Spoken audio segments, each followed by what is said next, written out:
Bonjour à tous, j'espère que vous allez bien, j'espère que vous passez une belle journée.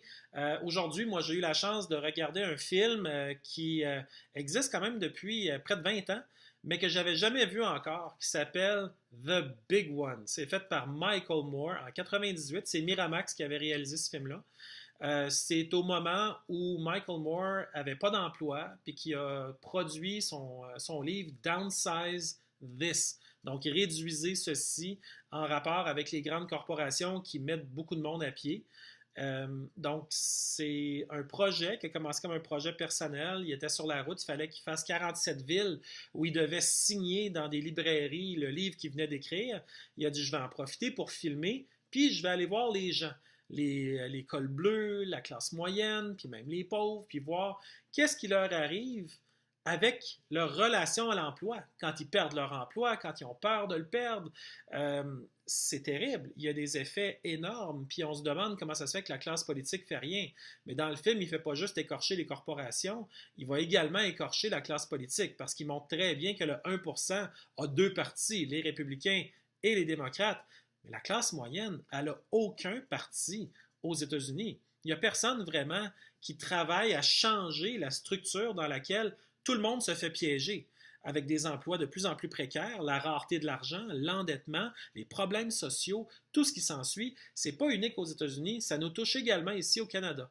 On a eu plus que notre lot de transnationales qui sont venus nous faire des belles promesses avec des beaux grands yeux pour finalement repartir à sauvette, quasiment d'ennui en fermant pas les lumières, pour nous dire que bon, ça n'a pas fonctionné comme on voulait, mais tous les beaux subsides gouvernementaux que nos gouvernements leur avaient donnés, ben, ça leur restait. Alors, on a eu, nous autres aussi, notre dose au Canada de ce que Michael Moore parle aux États-Unis. Donc, lui, il fait le tour des grandes compagnies. Il y a Leaf, une compagnie Leaf, qui est une compagnie d'alimentation, qui a, pendant le film, elle se fait acheter par la compagnie Hershey's. Mais c'est elle qui était en charge d'une usine qui était de barres de chocolat, une barre de chocolat qui s'appelle PD. Jour de paye. Donc, je ne sais pas si vous avez déjà entendu parler de ça. Ça a l'air connu aux États-Unis. Mais tout à coup, ils ont décidé de fermer ça puis d'envoyer la compagnie offshore au Mexique parce que ça coûtait moins cher. Ben, c'est pas la seule compagnie qui a fait ça. Dans la vidéo, on voit des compagnies comme Johnson Controls, comme Procter Gamble, des compagnies bien connues. Là. Puis c'est pas les seules. Il y en a eu beaucoup. Déjà, Détroit qui a eu son lot de fermeture avec les GM, les Ford, Chrysler. Ça a été épouvantable. On parle souvent du terrorisme, comment ça peut détruire des villes quand il y a des bombes qui explosent. On l'a vu à New York. Mais la destruction qui a eu lieu à Détroit par une forme de terrorisme économique, par un capitalisme sauvage. Je pense que le capitalisme est encore de loin le meilleur système économique, mais comme tous les systèmes, quand il est poussé à son extrême, ben, ça donne des résultats extrêmes qui sont parfois très dérangeants. Donc, le capitalisme sauvage, celui où il y a plus ou à peu près plus de règles qui empêchent les dérapages, ben, ça donne des dérapages. Puis, Michael Moore, dans son film The Big One, en parle. Maintenant, la plupart d'entre vous vont peut-être se poser la question, pourquoi il a appelé ça The Big One? C'est quoi le gros, The Big One, la grosse affaire, si on veut? C'est simplement qu'il trouvait que la Grande-Bretagne avait un beau nom. The United Kingdom en anglais, c'est, on dit souvent Great Britain. Donc, il dit si eux autres, Great Britain, ils peuvent dire qu'ils sont great, mais nous autres aux États-Unis, pourquoi on s'appelle juste United States of America, États-Unis d'Amérique? On devrait avoir un nom qui impose bien plus. Il dit on enlève toutes les autres propositions, puis du jour au lendemain, on appelle ça The Big One, le gros pays. Celui à quel on fait référence pour toutes les choses qui sont pardon, qui sont spectaculaires puis qui méritent d'être vues. Alors, The Big One, c'est un film dans lequel vous allez vous divertir beaucoup. Parce que c'est du Michael Moore. Il y a du divertissement. D'ailleurs, dans le show, on le voit pendant un stand-up comique. Il va essayer de vous convaincre en vous faisant rire. C'est un sujet qui est très triste. Si vous avez déjà vu des gens qui ont perdu leur emploi, ça met des larmes aux yeux. C'est très difficile émotionnellement parce qu'on n'est pas prêt à ça. Personne, tout le monde se donne dans ce qu'il fait, puis quand une mise à pied arrive, que ce soit toutes les saveurs de mise à pied, de la restructuration jusqu'au downsizing, justement, dont Michael Moore parle, c'est toujours extrêmement triste. Mais lui en parle avec humour. Alors, ça permet de mieux faire passer un message. Il y a des émotions dans la salle, on le sent, les gens rient, mais ils rient jaune. Parce que ce qui fait ressortir, écoute, il a même réussi dans le film à avoir une entrevue avec le président de Nike à l'époque, qui s'appelle Phil Knight, comme un chevalier, K-N-I-G-H-T, Knight. Et puis, ça, c'est très difficile. Pour ceux qui ont déjà essayé de rencontrer des présidents ou des hauts dirigeants, c'est vraiment, vraiment difficile, à moins de les embuscader dans un 5 à 7 où est-ce qu'ils n'ont jamais rien vu venir, d'avoir vraiment une rencontre avec eux autres, planifiée. Vous aurez probablement, vous, pas le temps, mais imaginez eux autres, c'est à peu près impossible. Mais toujours est-il que Michael Moore réussit à rencontrer Phil Knight. Alors, Phil Knight, le problème, c'est qu'il fait affaire avec des sous-traitants pour faire fabriquer la totalité de ses souliers Nike à travers le monde, dont en Indonésie. Et puis à ce moment-là, on sait que dans le Timor oriental, il y avait eu plus de 200 000 morts. C'était à deux doigts d'un génocide ce qui s'est passé là-bas avec un gouvernement central littéralement tyrannique. Ça ne s'est pas nécessairement beaucoup amélioré depuis ce temps-là, d'ailleurs, en Indonésie. Mais ça reste que Nike faisait affaire avec le régime militaire là-bas via un sous-traitant pour faire fabriquer ses chaussures.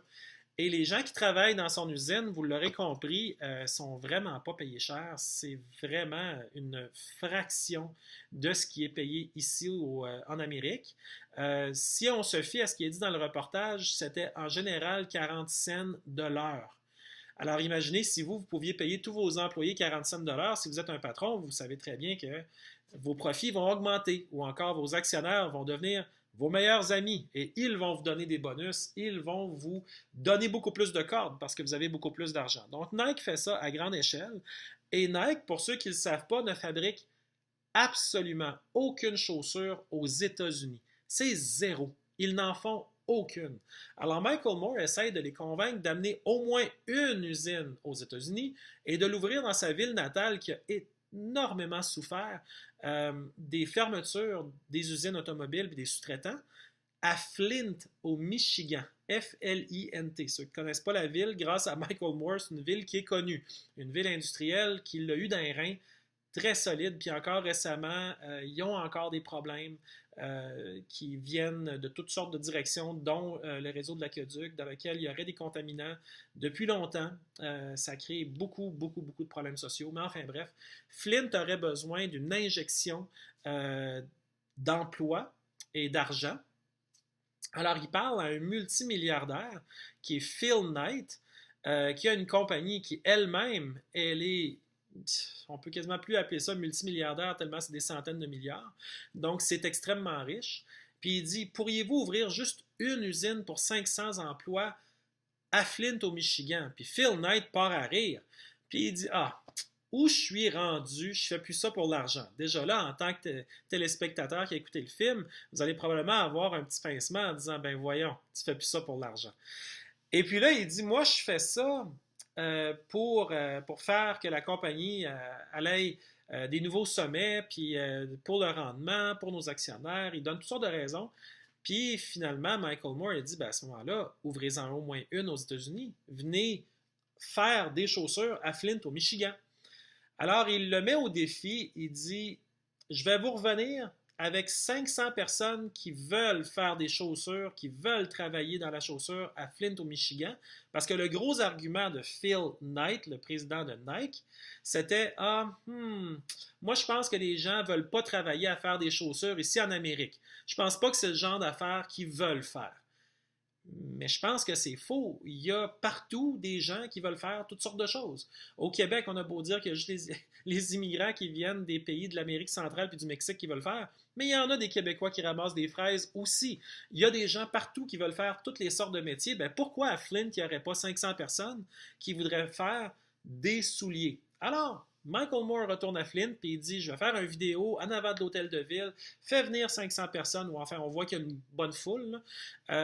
Et puis là, il dit, j'aimerais savoir si vous seriez intéressé à travailler chez Nike. Alors là, il y a des gens qui montrent les Nike qui ont des pieds. Ils disent, si je les ai dans les pieds, je suis assez fier pour les fabriquer. D'autres disent, j'ai travaillé et j'aimerais continuer à travailler aujourd'hui parce qu'il n'y a plus d'emploi, mais pour moi, faire des chaussures, ce serait une source de fierté. Puis bon, c'est des arguments très valables. Et puis les gens, ils sont sincères et puis ils veulent travailler là-dedans. Alors Michael Moore retourne à Portland, en Oregon, où est-ce que là, on retrouve la maison mère de Nike.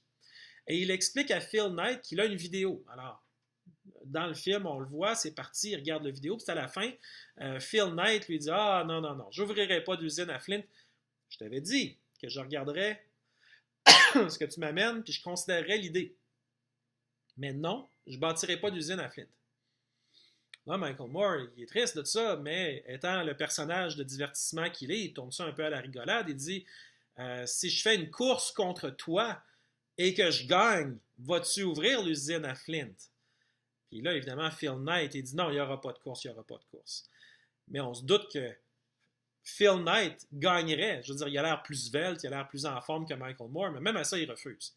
Puis après ça, Michael Moore, il dit à la blague, OK, on va faire un tir au poignet, puis celui qui gagne, ben si c'est moi, t'amènes l'usine à Flint au Michigan. Puis là, évidemment, Phil Knight veut rien savoir parce qu'il dit, voyons, t'es plus gros que moi, tu vas gagner. Mais on voit que dans le fond, Phil Knight voit que même s'il y a des Américains qui seraient prêts à travailler dans l'usine, c'est son idée qui s'est faite. Que les Américains ne voudraient pas travailler à fabriquer des chaussures, qui fait qu'il va continuer à ouvrir des usines via des sous-traitants dans le tiers-monde pour payer le monde des salaires de misère. Parce que 40 cents en Indonésie, tu vis, mais la réalité, c'est que tu survis beaucoup plus qu'autre chose. Tu n'es pas en train d'avoir une belle vie. Tu n'accumules pas pour derrière ou le futur ou quoi que ce soit. C'est vraiment une question de survie. Alors, c'est intéressant de voir ça parce qu'on voit que dans le fond, la réponse que Phil Knight veut pas dire. Puis on s'entend que c'est un président qui a eu au moins le courage de parler à Michael Moore parce qu'on voit que les autres compagnies se sont cachées soit derrière des agents de sécurité, soit derrière des gens de communication, et même une personne de ressources humaines qui s'est retrouvée devant Michael Moore un peu par hasard puis qui avait l'air d'un chien perdu dans un jeu de quilles, sans être capable de répondre quoi que ce soit parce que Michael Moore lui a envoyé la boutade. Je suis tellement content de parler à quelqu'un des ressources humaines parce que c'est vous qui voyez au bien-être des employés. Puis évidemment, il dit ça alors que l'usine dans la ville vient de fermer. Donc finalement, ça envoie le message que les ressources humaines ont contribué à scraper la vie de tous ces gens-là au lieu de les aider. Donc c'est un message qui est très fort que Michael Moore a envoyé.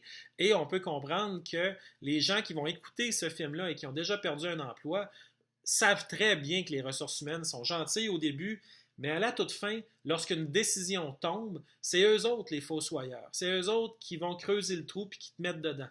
Alors, les ressources humaines ont un peu deux visages. C'est un Mr. Jekyll et Mr. Hyde. Je pense que tout le monde aimerait mieux être le Mr. Hyde, celui qui est le visage souriant de l'accueil, du onboarding, puis de tout ce qui se passe au début puis qui est bien. Le Dr. Jekyll, il apparaît parce qu'ils sont un peu forcés de le faire. On comprend que ça a probablement des effets aussi sur tous les gens en ressources humaines.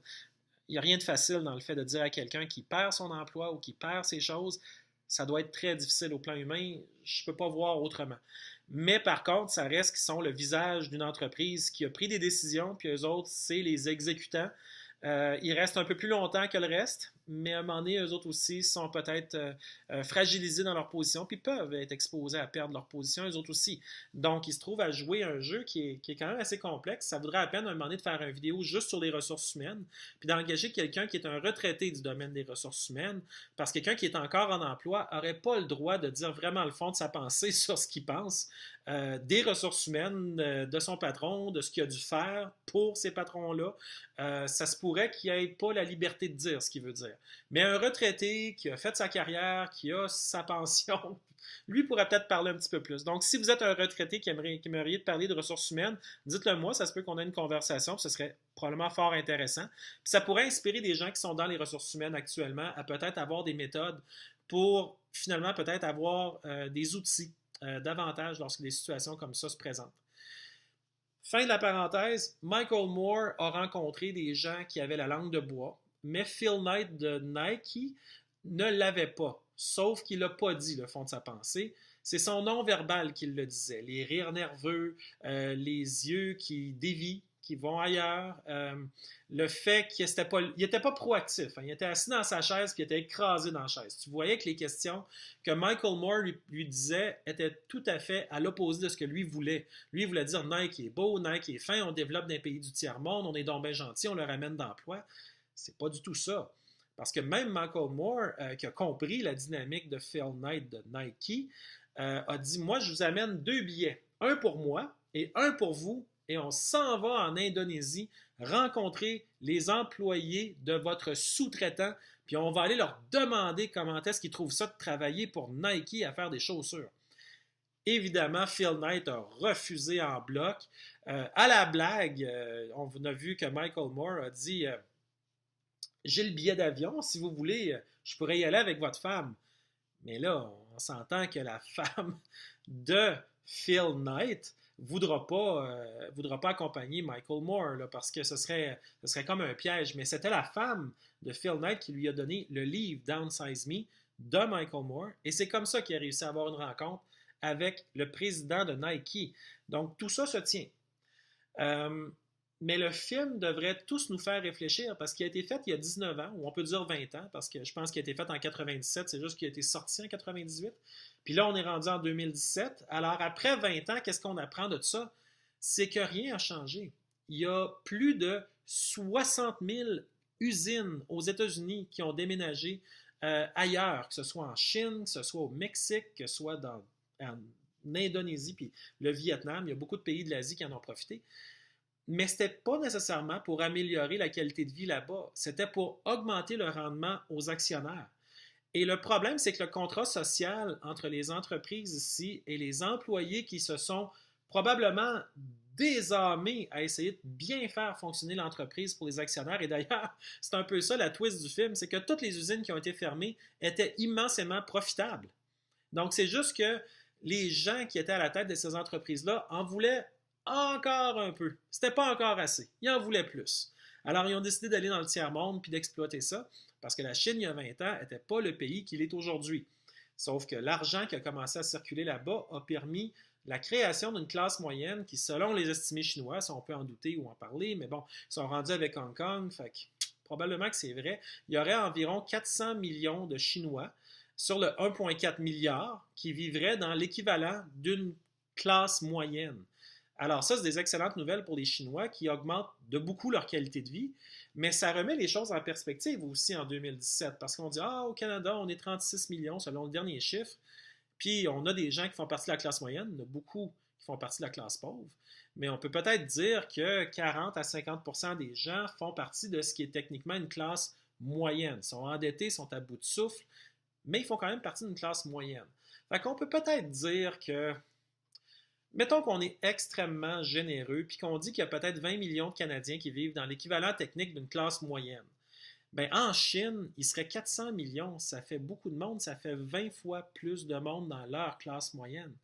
Donc, au niveau de la circulation de l'argent, il est probable que la circulation de l'argent en Chine puisse permettre la création de richesses beaucoup, peut-être, on va dire les vrais chiffres, là, 20 fois plus vite qu'au Canada. Parce qu'il y a 20 fois plus de potentiel de circulation d'argent là-bas qu'il y en a ici. Si on avait 400 millions de personnes au Canada qui étaient dans une classe moyenne, je vous annonce tout de suite que faire de l'argent au Canada, ce serait plus facile. Créer des entreprises, ce serait plus facile. Les faire fleurir, ce serait plus facile. Il y aurait d'autres problèmes. Probablement la pollution, les problèmes sociaux, mais bon, il y aurait une autre dynamique au plan économique. Ça, c'est absolument certain. Donc, Michael Moore met le doigt sur quelque chose. Puis son but est fort simple, c'est de ramener finalement de l'intégrité. Est-ce que les entreprises qui embauchent des gens vont le faire pour les bonnes raisons? Pas juste de créer de la richesse pour les actionnaires, mais pour créer de l'emploi pour les gens qui donnent leur vie à travailler dans ces entreprises-là, puis qui veulent que ça, ils veulent à leur niveau à eux en tant qu'employés, ils veulent que ça fonctionne. Ils veulent pas juste que ce soit l'actionnaire qui fasse de l'argent. Tout le monde réalise qu'un actionnaire qui met sa signature sur une ligne, ben, ça vaut ce que ça vaut. Mais le travail qu'un employé fait, ça vaut aussi quelque chose. Puis les ensembles, lorsque les gens perdent leurs emplois, qui sont présentés comme d'une infinie générosité par les employeurs, ben c'est une grosse farce parce que les actionnaires, eux, leur package à eux, leur ensemble à eux, est astronomique comparé à celui qui est donné aux employés. Alors, il y a un bris de confiance automatique qui se fait lorsque les usines ferment et lorsque les entreprises qui étaient déjà profitables veulent juste être profitables encore un petit peu. Alors, si vous ne l'avez pas vu encore, le film The Big One de Michael Moore, il est maintenant sur Netflix. Je sais que j'ai des gens qui m'écoutent en Europe, qui eux autres me disent qu'ils ont bien hâte de le voir. Je ne sais pas si en Europe aussi The Big One est sur Netflix, souhaitons-le. Plus de monde vont voir ce film-là, mieux ça va être parce que c'est avec humour, avec tact, que Michael Moore attaque un sujet qui brise le cœur, celui des pertes d'emploi, celui d'une économie américaine qui se meurt à plusieurs égards à cause de ça. Donc, faites pas l'autruche. Soyez dans le trafic un peu, donnez vos opinions, soyez capable de manifester finalement le fait que vous, en tant que personne, vous vous respectez assez pour comprendre qu'il n'y a pas juste les actionnaires qui ont le droit d'avoir une belle vie, que les gens qui travaillent ont eux aussi le droit d'avoir une belle vie, parce que si c'est à sens unique, ben pourquoi tout le monde se ruine la vie à travailler pour quelqu'un si à la fin du compte, c'est pour se faire mettre à la porte? On l'a vu avec des millions d'employés aux États-Unis, probablement des millions au Canada aussi si on compte tout le monde, qui ont perdu leur job parce qu'un actionnaire quelque part avait décidé de vouloir en faire un petit peu plus. Il en faisait déjà beaucoup, mais c'était pas encore assez. Alors, réfléchissez à ça. C'est un film qui va vous aider si vous voulez poursuivre votre réflexion. The Big One, je pense que c'est le même titre en français, de toute façon. Et c'est fait par Michael Moore, par Miramax, et c'est lors du lancement de son livre qu'il avait appelé Downsize This. En passant, le mot en français pour downsize, c'est pas juste réduire, on peut dire réduire, tout le monde se comprend, mais j'en ai trouvé un autre qui s'appelle microniser. J'avais jamais vu ce mot-là de ma vie, mais il paraîtrait que c'est le mot officiel pour downsize. Alors, le livre, c'était Downsize This, je déparle, chez Random House, l'éditeur. Alors, gênez-vous pas de lire ces informations-là. Je ne suis pas d'accord avec tout ce que Michael Moore dit ou pense ou fait, mais dans ce film-là, je trouvais qu'il y avait du tact, puis je trouvais que le sujet était vraiment bon. Alors, vous êtes les bienvenus à aller le voir si vous le voulez, et je vous souhaite une très belle journée, peut-être une soirée de film, on ne sait pas. Bye bye!